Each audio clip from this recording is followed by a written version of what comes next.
Okay, so welcome to the new London HR podcast. We've got Harry Cowling on the phone with us. Harry, how are you? You well? I'm very well, thank you. How are you? Not too bad, not too bad. As usual is my catchphrase, not too bad. Can't complain too much. So we've got Harry on the phone. Harry's part of our London Broker Mentorship program. Harry, you've been a referral from a candidate that we've placed. Do you want to tell the audience a bit about yourself, how you actually came in contact with us, and a little bit about your motivation with actually getting in contact with us? Yes, of course.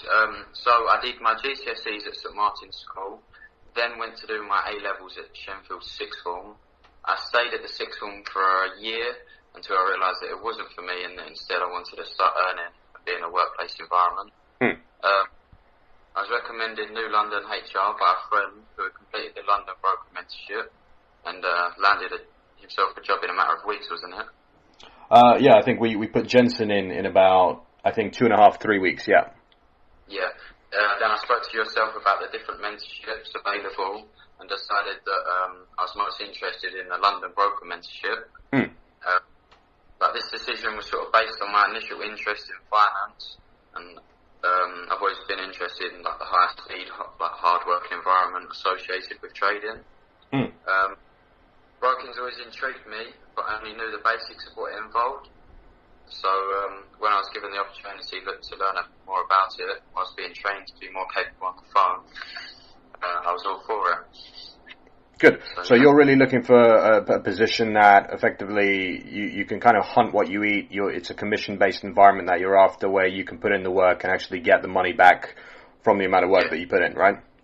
Yeah, of course, yeah. Great. So obviously you're on a London Broker Mentorship. How are you finding that? Do you want to tell everyone a little bit about, what your favorite part of it is, what you're learning from it, if it actually is helping you? Yeah. Okay, so at the moment I'm on Module 3 and I've just completed the exam at the end of Module 2.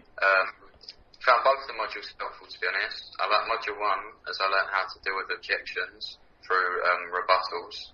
So whereas before, if I was on the phone and they come up with an objection, I probably wouldn't know what to do and would lose a potential client.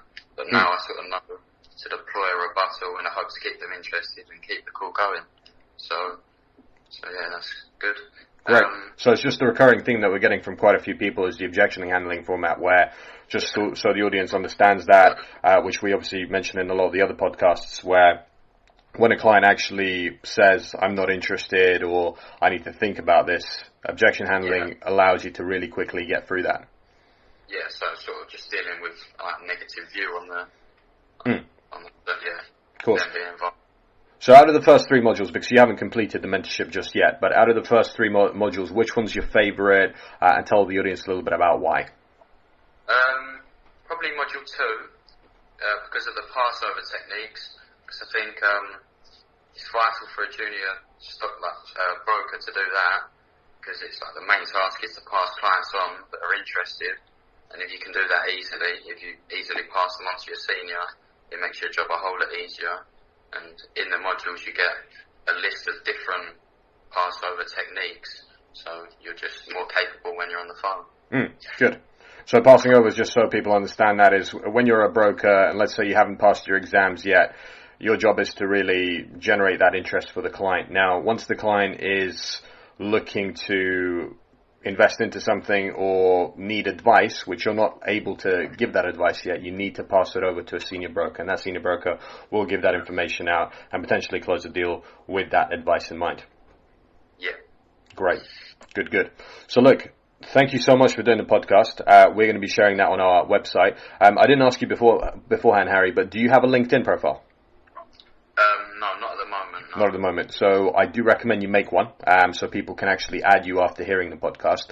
So we'll be able to put that information up once you create it. And look, thank you very much for your time on this. We'll be sharing that on the website. And look, guys, Harry is on there. He's 3 weeks in. He's learning how to objection handle, how to cold call, how to upsell, how to cross sell.